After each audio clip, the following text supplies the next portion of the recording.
Happy Tuesday, everyone, and welcome to your daily lighting critique. So today, starter off the top, don't forget, Baby Yoda interview tomorrow, 1 p.m. Eastern Standard Time on our YouTube channel. I will be talking to Peter Weir-Clark, who is one of the creators of the animatronic Baby Yoda. Want to start off here with Dani's animation, and before moving on to some of the still images. So with this one, the first thing that stands out to me is, well, I'm going to talk about a positive first, is that I love this spinning tree. It makes it feel more candy-like for some reason. It makes it feel like a display. And I almost want more of them to spin. Maybe not as quickly as this one, but I would love to see just a couple of them, like basically the ones with the sprinkles, even this one, just kind of like slowly kind of trickling along there. I think that would be a lot of fun. So spinning is good. But the thing that stood out to me first is the red on these trees. So I like this red level a little bit better. It's a little more subdued. It's a little more toned down. I know that we were looking at the Cloudy with a Chance of Meatballs reference, but the thing is that, well, two things. One, this amount of red on a television screen will burn out a little bit, or it has traditionally. And number two, there just isn't enough light on our little girl to read against it. It's so overpowering and so kind of demanding of our attention that it really pulls away from our read on her. So that's one thing to be aware of there. Because like if we look at it in your other example, like she's actually kind of brighter over that. But now that we're getting so much of the saturation on there, it kind of changes it entirely. But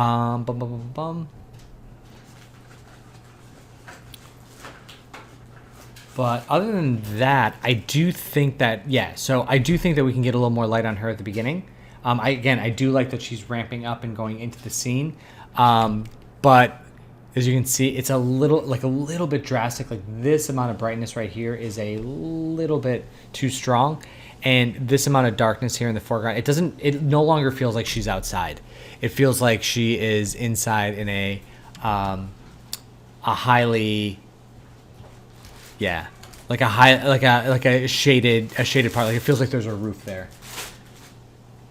All right, let's move on over into the still images now. But I think, so the things that I want you to work on, I would take down the saturation on that. I would spin more trees. I would open up some light here at the beginning.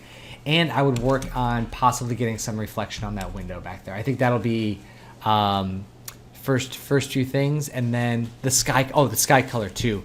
A little bit green, and just because we're not seeing a lot of that influencing in the scene. So if it was like, if there was more green kind of ambient light in there, it would make a little more sense. But maybe tone it down, maybe make it a little more blue, and then have that color kind of filter its way into the scene a little bit. So let's go into the still images a little. All right, so now we're going to take a look at these still images from today, as well as some of the reference and some of the other images that were posted in the forum.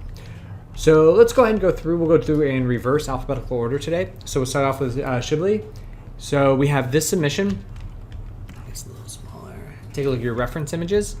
So the biggest thing that I'm noticing out of the gate is there's a couple things. Number one, the image that we have right now has an overall kind of a purple cool wash to it, which is fine. But what's happening is we're losing some of the dark values. You can see here, again, dark values in the foreground, and as we go back into space this way, it's starting to lift and change it out just a little bit, and starting to like if you look at the black points, we're darker here, darker in here, gets a little bit lighter in here, gets a little bit lighter in here, and then kind of washes out as we goes back there. Looking at this current version, the dark points are kind of the same throughout, and so we're missing that darkness in the foreground. So I think we can kind of layer that up as we go back. The other thing that, well, this image has some different stuff going on. We see some light sources on camera. We've got the underglow from here. But looking at the character, he's a very striking red light coming in on this side and a very striking blue light coming in on the other side. Looking at these, we're not really getting that type of red light here, blue light over here kind of a thing. It would be nice if the characters got more influence from these kind of disco lights. You can see it, and on the surrounding characters, you can see like the influence of those lights on them. I do like seeing the disco ball lights. It's interesting.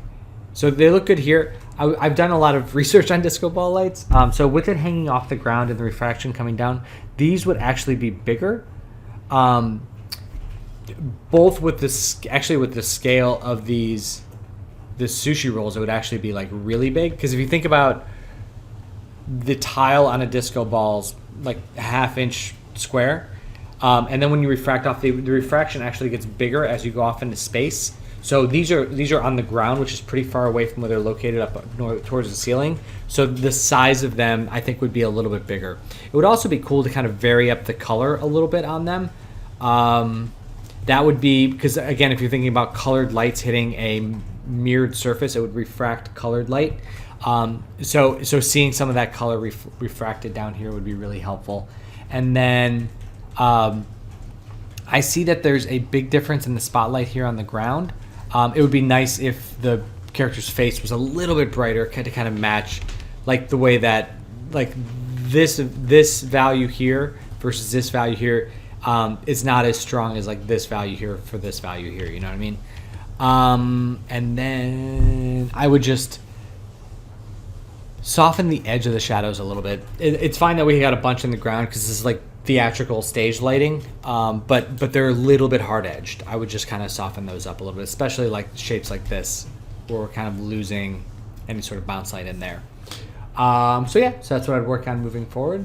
Pawel, this is looking great. I think this is a really cool setup. I love I love the basic structure of this shot. It's looking really good. You've got some good specularity in his wings, which is tricky on him.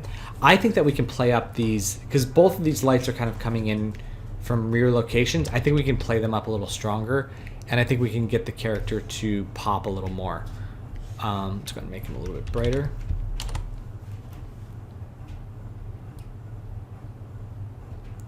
I think he can fall, ignoring how bright his ears just got. I think we can push him a little bit more into this range.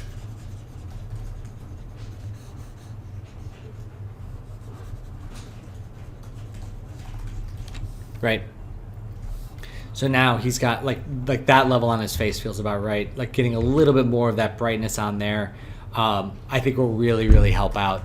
It's just the subsurface scattering will just need to be toned down just a touch. But I think this versus what we had before is more in the realm that we want to see, because we really want him to jump off. Love this lighting on here. Just soft, subtle, fall off, a little bit of specularity. It looks like a nice, it looks like a plant with a little waxy surface. And you're getting some nice specularity down here, some nice key light over there. All good stuff. I just think we need the character to pop a little bit.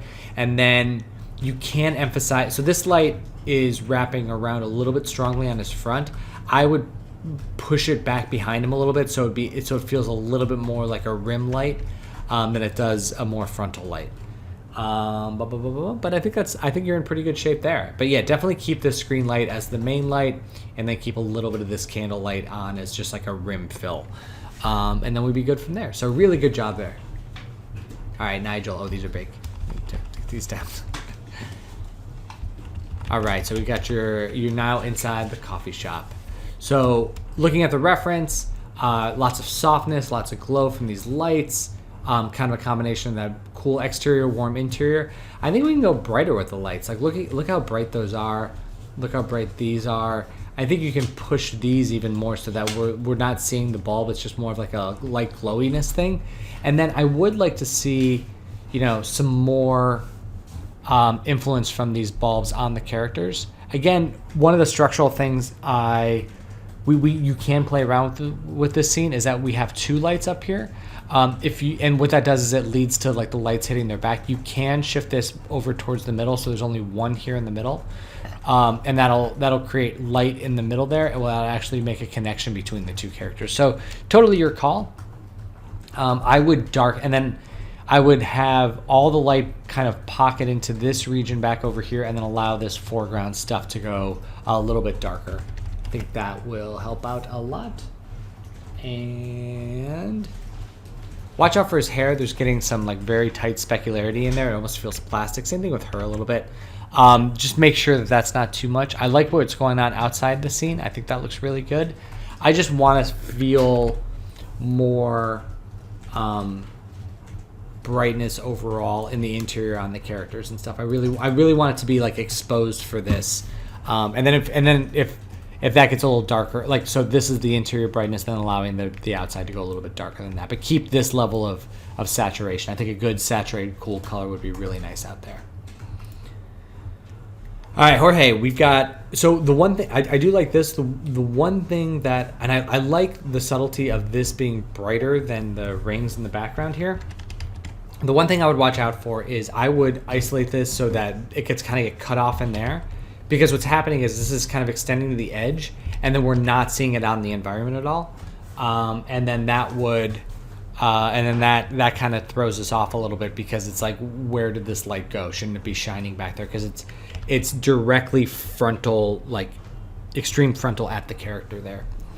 Now that you have this very frontal light, it would be important to get some eye dings in there to reflect that light source. I think that'll make a really, really strong connection to them, because it'll help kind of tell the scene of that. And then I'm wondering,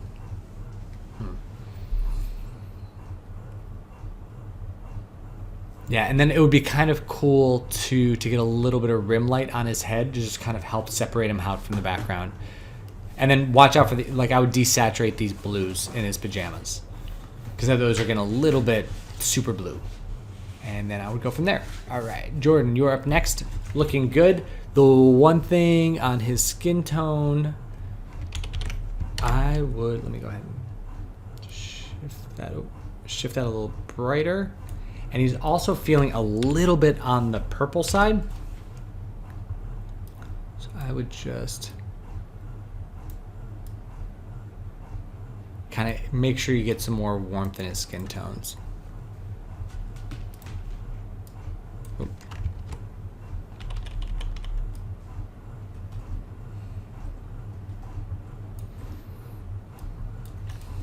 Might be a little bit too much yellow. So let's bring in some darks in there too. There we go. It's feeling a little better. So I kind of like his face more. And we can desaturate that. Actually, let me just dial this in a little bit. Maybe somewhere more in this realm versus kind of that magenta-y purple. And same thing on his hand. I forgot to grab his hand there. But the rest of it's looking really strong. I think that you can go brighter on the lampshade. I think you go a little bit brighter over here, and then on some of these elements as well. This is all looking good in here. It's a little bright there, but that's not too bad. And then I would, if it was me, I would darken this wall back here a little bit, and then kind of push more of the reflection on the gold surfaces on the books. And try and get some more subsurface on the plants back here. I think that'll really help out a lot. All right, so let's take a look at where we at now. Oh, Amy. Sorry, we'll go to Amy next after Diana. All right, Diana. I think your daytime one's looking really good. This is a nice spill of light in here, a good amount of bounce. The one thing that I would change is I would turn this light off. Mostly because we're using it in this shot, and it would be nice if if it didn't have that same light source, kind of the same between the two. I would just turn that off and really, really allow this room to be all about the bounce light. If you can, do you see these specularities on this? If these could warm up a little bit to kind of match that would be cool. And then same thing with these foreground specular highlights, just a little bit more warmth in there, because they're reflecting this warmer interior. And then once you kind of turn that off and warm those up, you might be able to push this a little bit brighter, or add an area light down there that'll bounce up a little more warmth into the scene. So play with that, and that might be the way to go from there. Now for this one, I do think that, like, you've got the light coming in the window. I think you can push that brighter, and maybe tone down the exterior light, because it'd be like, let me see. Let's do it this way. Let's take down the outside. Again, super janky.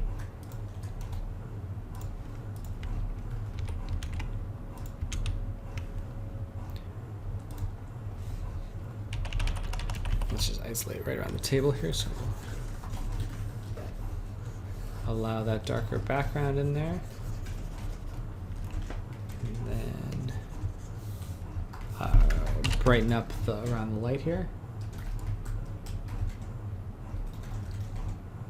And you can control that extreme blowout on the table, but I'm thinking like from a structural standpoint, I'm wondering if this might work just like a little bit better.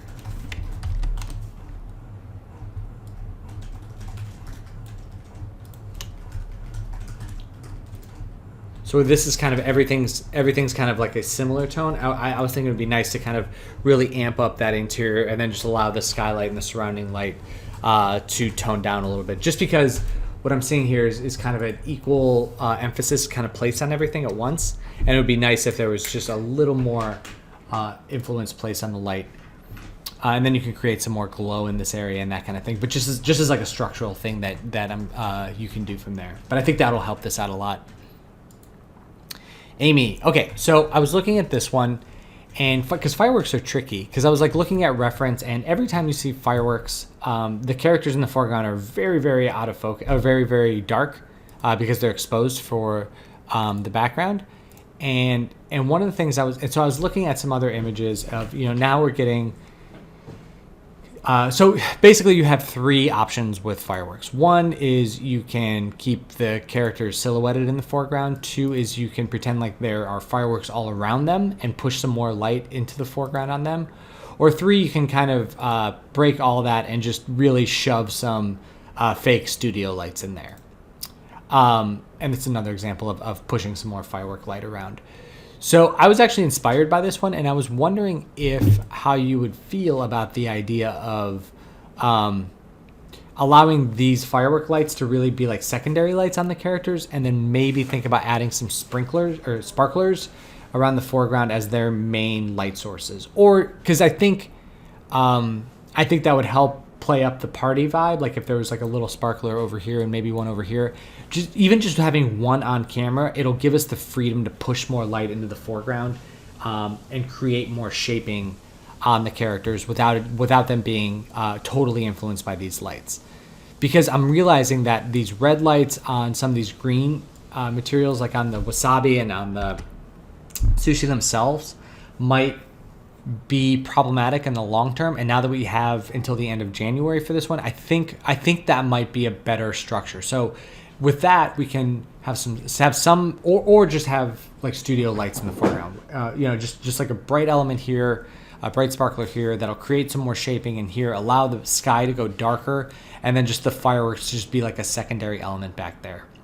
Let me know what you think of that. If that is a terrible idea, that's fine. But that would be my approach, because I think that we're going to constantly be fighting this idea that we have red lights back behind the characters, and then we're forced, because like I don't think there's anything wrong with these setups, but it just feels a little staged to me. Like it's like missing an element. And I think that if we justify that by having some sparklers in the foreground, that could be good.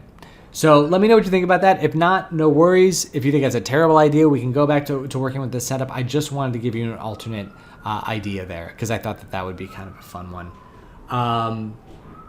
Because I really want to, because I love your setup, and I really want to hit them with more like traditional character lighting, but it's just with the setup that we have right here, it's not allowing us to do that. So that's it for today. If you all have any questions, just let me know. And don't forget, tomorrow, 1 o'clock, Baby Yoda. See you guys then, and I will talk to you soon. All right, happy lighting, everyone.